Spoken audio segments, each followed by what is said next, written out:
ਹਾਂਜੀ ਦੋਸਤੋ, ਤੁਸੀਂ ਦੇਖ ਰਹੇ ਹੋ hockey night in Canada Punjabi. ਤਾਂ ਅੱਜ ਬੜਾ ਇੱਕ ਵਿਸ਼ੇਸ਼ ਇੰਟਰਵਿਊ ਆ, ਵਿਸ਼ੇਸ਼ ਗੈਸਟ ਇੱਥੇ hockey night in Canada Punjabi ਤੇ ਉਹ ਹੈਗੇ ਆ NHL ਦੇ ਕਮਿਸ਼ਨਰ ਗੈਰੀ ਬੈਟਮਨ ਸਾਡੇ ਨਾਲ। Commissioner, how are you, and thanks for joining us today. I'm great, and it's a thrill to be with you. And as we discussed, Happy New Year. Oh, thank you very much as well. Happy New Year to you as well. And we're on the eve of Hockey Day in Canada, Scotiabank Hockey Day in Canada. Here in Canada, it's a big deal. We're going to have our live broadcast there. But what does a day like this mean for you and the league? We're thrilled when there are special events, whether it's an outdoor game or the All-Star game or a Hockey Day in Canada, because what it does is bring extra attention to our game and to our players and to our fans, and it provides an extra point of special connection, in particular to our fans. Absolutely, and we're excited to be there engaging with the Punjabi community on Vancouver Island. I wanted to get into some topics, of course. We have you here. We wanted to hit on some hockey topics. The last couple of years, let's be honest, it's been a little difficult in terms of the COVID years financially for a lot of businesses, including the league as well. But you outlined that the cap will be going up next year. Let's look a little bit further. 5-year outlook for the league from a cap perspective. What does it look like? Revenues will grow.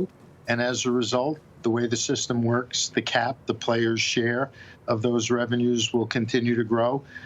The preliminary projection for next season is that the cap will probably go up somewhere between $4 and $5 million. And I think that's great. We've come through a time with all of the restrictions and limitations and difficulties that COVID presented in terms of operating any business, not just a sports league. And the combination of ownership, the players and the Players Association, our teams, and most importantly, our fans, really helped us get through this. And we've come through the other side as strong as we could possibly want to be. And we're grateful for that. A big part of that has also been Vegas and Seattle, the success that they've had. From your perspective, obviously, when you go into a decision like this of expanding in the league, you plan for it to be a success. Has this success of both of these teams and franchises even surprised you to a certain degree? Well, I'm not surprised, because I don't think we would have agreed to do these two expansions if we didn't think that they would be enormously successful. Obviously, we were the first of the major professional sports leagues to go to Las Vegas. People at the time thought that we were a little crazy. People now think that, well, maybe we knew something that nobody else knew at the time.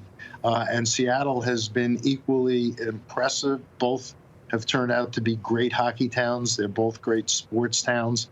And part of the secret sauce, I think, in addition to good markets, strong ownership, and a fan base that we thought that could be developed, they've made the league stronger. They've increased our footprint, and that's in part a result of the competitiveness that we gave them from day one.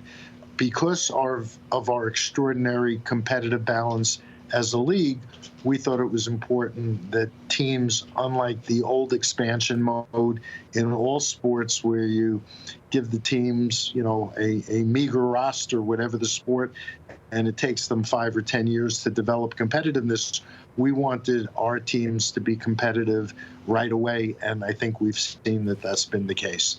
We've talked to one of the minority owners with the Vegas Golden Knights, the Nidger family, who are great, sports owners across the league, but other leagues as well. And they talked about how surprised they were that, a positive surprise where locals have really bought into the team. Saying all of that with Seattle and Vegas, is expansion on the horizon again at some point here? Expansion, as we've done it in the past, we would say we're going to think about expanding, submit an application. We're not in an expansion process, and we're not going to do that. But we are getting expressions of interest from places like Quebec City, Atlanta, Houston, Salt Lake City, Kansas City. And so we haven't decided to do anything, but we listen, and maybe at some point we'll do something, and maybe we won't. But we're not committed to expansion at this point, certainly not. All right, on the existing franchises in the league as well, the reports of a land deal in Arizona last month. Do you have, and that's for, of course, a new arena. Do you have any updates on that front? It is a work in progress. I don't think there's anything new to report, but there's a process underway, and there's land that is being focused on by Coyote's ownership, and their hope is that they can secure that land in the next couple of months. Okay, that's within North America. I'd love to talk about the international game as well. We've seen the NHL, go to Europe for decades now, but Australia was a new thing this year. This is an exciting development for international hockey. Are you happy with the way the league has engaged the international community, and what's in store next? Well, we know that international competition is important to our players, which is why we're focused on going to the Olympics. We also are focused on developing with the Players Association a World Cup. And we also know that a third of our players come from outside of North America, and we want to respond to that interest. That's why we play regular season games outside of North America, and that's why we're working very hard with the Players Association to engage the International Olympic Committee and the International Ice Hockey Federation to make World Cups and Olympics a reality on an ongoing basis. You mentioned the Olympics there as well. I know there's a lot of excitement for the World Cup in 2025, but on the Olympics, there were a couple of areas of concern. You mentioned player costs previously and the arena in Milan. Is there any movement in the right direction on that front? The concerns are legitimate. I'm not trying to be a naysayer by raising them. I'm trying to raise the consciousness of the IOC and the IIHF that there are certain things that they're going to have to ensure and take care of to make it a reality. Those are things that are beyond our control.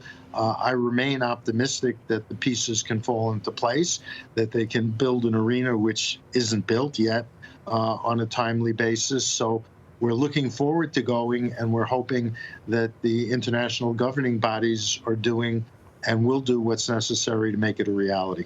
And finally, Commissioner, this shows an example of how the South Asian audience loves hockey. We've seen that here in North America as well, but also in Asia. Is that something under consideration to explore the Asian market a little bit more in the years to come? We think we are the most international of the North American major sports leagues. We are on media on a variety of forms in over 150 countries, and we're going to continue to grow and try to grow this game on a worldwide basis. And so that if you're a fan or a would-be fan, we hope to reach you no matter where you are in the world. Well, thank you very much for joining us today, Commissioner. It was great chatting with you. Great to get some updates as well. And thanks again. Hope to do it again soon. Great to be with you. Thanks for having me.